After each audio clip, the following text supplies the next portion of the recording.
4 words rewired the way I see success, failure, money, relationships, health, all of it.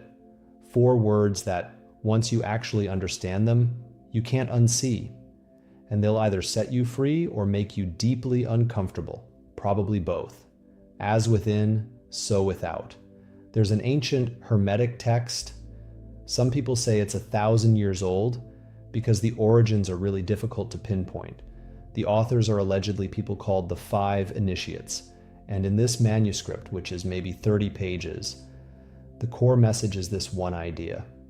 As within, so without. Your external world is a mirror. It's reflecting back to you, who you are on the inside. Now, I know that sounds abstract, so let me ground it. The world is simply a mirror reflection of who you are, what you experience in life, what you see around you, is actually a reflection of what's happening inside of you, not what's happening to you, from you. And this principle shows up everywhere once you start looking. Every major wisdom tradition, every ancient school of thought, every culture that took the time to study human consciousness, they all arrived at the same conclusion. The outer world is a projection of the inner world. Dr. Maxwell Maltz wrote a book in 1959 called Psycho-Cybernetics. He was a plastic surgeon, and he noticed something strange. He'd do reconstructive surgery on a patient's face, completely transform their appearance, and some patients would look in the mirror and still see the old face. Their external reality had changed, but their self-image hadn't. And that self-image, that internal picture, was more powerful than the physical evidence standing right in front of them. He was the first person to coin the phrase self-image, and what he found was that how you see yourself determines what you experience, not what you look like, not what your resume says, not what's in your bank account, how you see yourself. If you see yourself as confident and magnetic, people respond to that, not because you're performing confidence, because you are confident. That's the vibration. That's what's being reflected back. And this is where most people get lost. They think they need to change the mirror. They're standing in front of a mirror with a frown on their face, trying to reach into the mirror and make the reflection smile. That's insanity. You change your face, the mirror changes, you change the inside, the outside changes. Every single time. 4 words. As within, so without. It took me 5 minutes to learn that phrase. It's taken me a lifetime to master it, and I'm still working on it. So let me give you a metaphor that made this click for me years ago.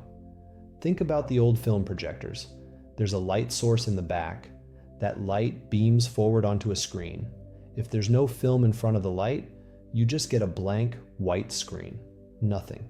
But the moment you put a piece of film in front of that light, whatever is on that film gets projected onto the screen. If it's a scene of chaos, that's what you see. If it's a scene of beauty, that's what you see. The screen doesn't choose. The screen just reflects whatever film is in front of the light. Now here's the key. You are the projector. Inside of you is this light, this energy, this consciousness, whatever you want to call it. And you choose what film you put in front of it, your beliefs, your self-image, your emotional state. That's the film. And whatever you choose to put there, that's what gets projected onto the screen you call your life. If you see yourself as someone who always struggles financially, that's the film. And the screen of your life is going to show you financial struggle, not because the universe is punishing you, because you're projecting it. If you see yourself as someone who's always getting hurt in relationships, that's the film running, and the screen keeps showing you that same movie. But if you see yourself as someone who builds things, who creates value, who attracts abundance, that's the film. And that's what shows up on the screen. See the difference? Now most people hear this and nod their heads. Yeah, Mike, I get it. But understanding the concept is step 1. Living it. That's a whole different conversation. That's the 5 years of training. That's the lifetime of mastery. Because your default programming, the film that's been running since you were a kid, that doesn't change just because you heard a good idea on a podcast. Let me take you deeper. Everything in the universe vibrates. This isn't mysticism. This is mainstream physics. Every atom moves. Every atom has a frequency. A piece of gold vibrates at a different frequency than a piece of lead. The chair you're sitting in has a frequency. The paint on the walls has a frequency. Crystals vibrate. We know this. If an opera singer hits the exact note that matches the vibrational frequency of a crystal goblet, that glass will shatter, not because of volume, because of frequency match. Everything has a signature vibration. Your body has a frequency. Your thoughts have a frequency.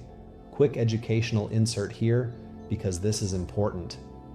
Your brain is a transmitter of frequency. It's also a receiver. You are broadcasting a signal 24 hours a day, 7 days a week, whether you know it or not. And that signal, that frequency, is determined by what you're thinking and feeling. And it's not just your brain. Every cell in your body is broadcasting. You are a walking antenna, transmitting and receiving all day, every day. When you're anxious, you're broadcasting anxiety. When you're grateful, you're broadcasting gratitude. When you're angry, you're broadcasting anger. And the universe, it's not judging any of that. It's just responding to it. It's matching it. It's reflecting it back to you like a mirror, as within, so without. Now let me bridge this to something interesting. This gets into territory that makes some people uncomfortable, but it's well documented. Research has been done for decades on telepathy. The US government studied it. The US Army, the KGB, the Chinese government. With varying results based on who's running the study, sure. But the consensus among those who've actually done the work is that you can send a thought to another person. That's how real frequency transmission is. We don't talk about it much because it gets suppressed, but it's real. Your brain is a transmitter, and other brains are receivers. That's the mechanism behind those moments when you think about someone and they call you. When you walk into a room and you can feel the tension even though nobody said a word. That's frequency. This is the butterfly effect in real time. A butterfly in the Amazon can create a chain of events that affects weather patterns 5,000 miles away. They've proven that everything on this planet affects everything else on this planet. Your thoughts are doing the same thing. Every thought you have is vibration, and that vibration is affecting everything around you. Everything. Now here's where it gets really interesting. There's research, well-documented research, showing that thoughts can change physical matter. You take water, freeze it, slice it thin, look at it under a microscope, you see a crystal structure. Now you take that same water, and before you freeze it, you look at it with intention, with love, with gratitude. You freeze it, slice it, look under the microscope. Completely different crystal structure. Beautiful, symmetrical, elegant. Now do the same thing, but project anger at the water, fear, resentment. Freeze it. Look at it.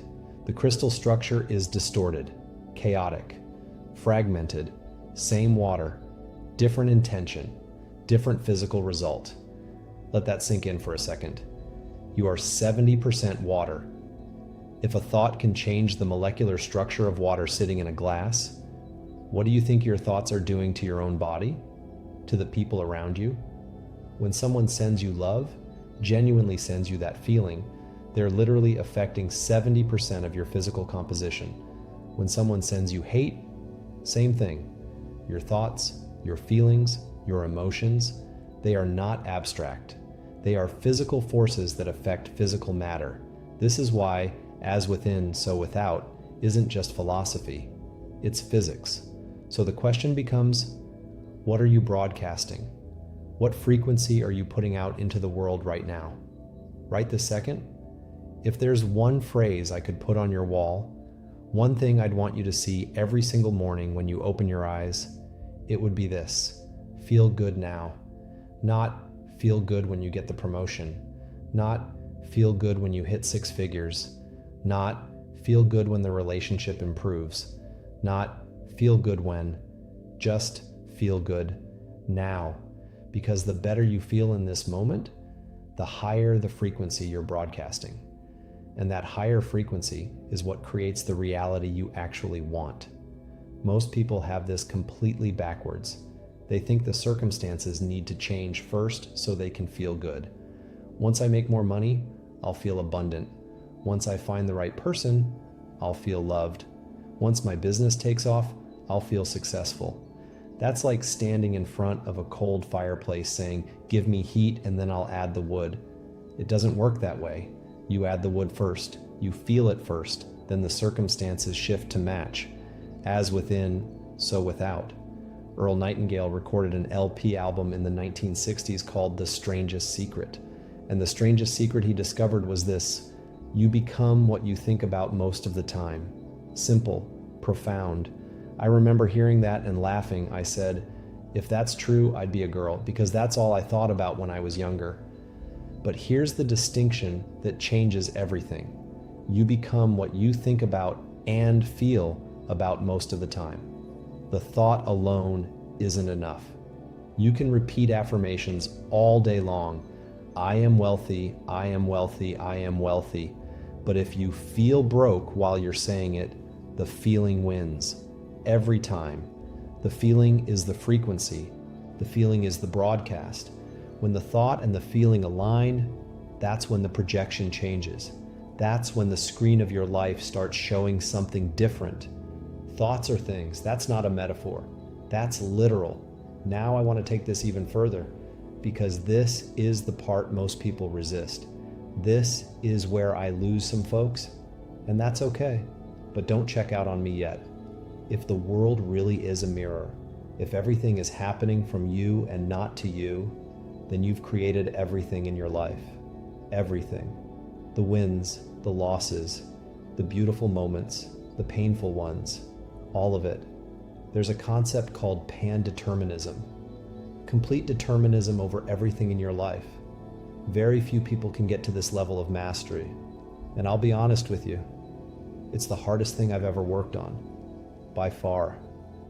Another way of saying it, taking 100% responsibility for everything that happens in your life, without exception, without condition.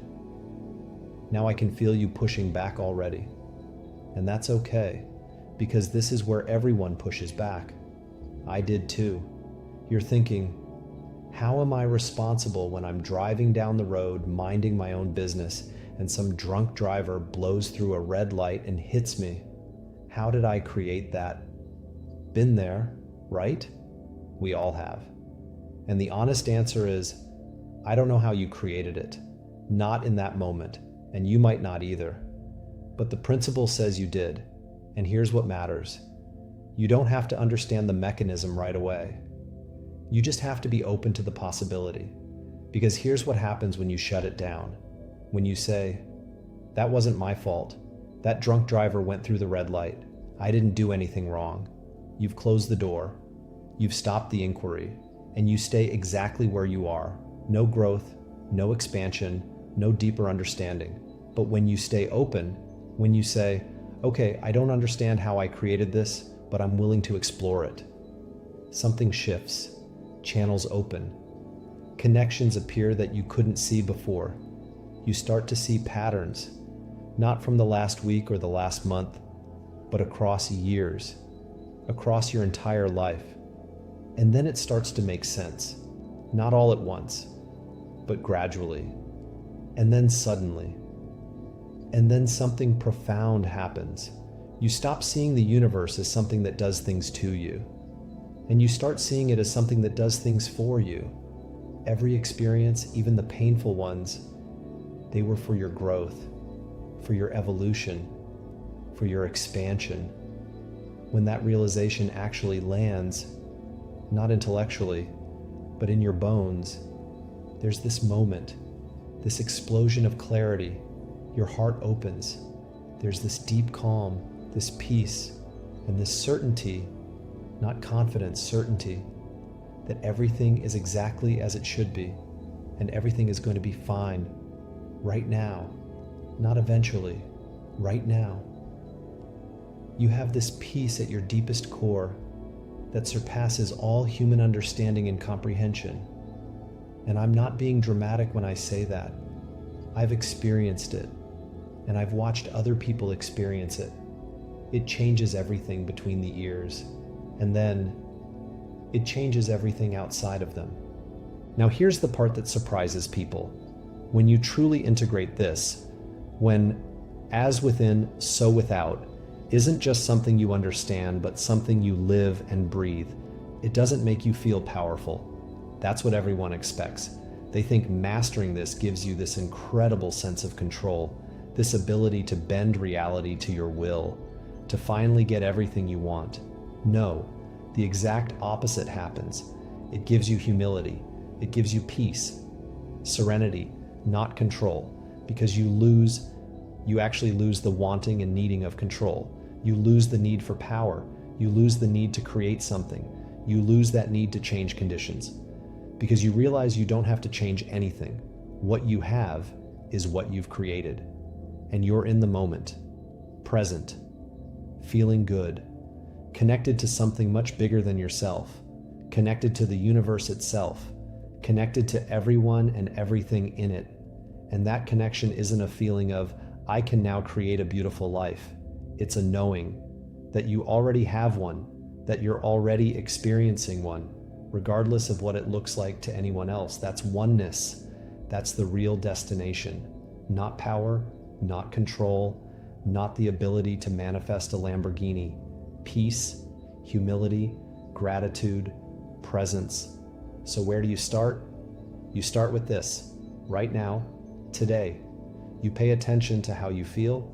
You notice the film you're putting in front of the light. And if it's not a picture you want projected on the screen of your life, you change the film, not the screen.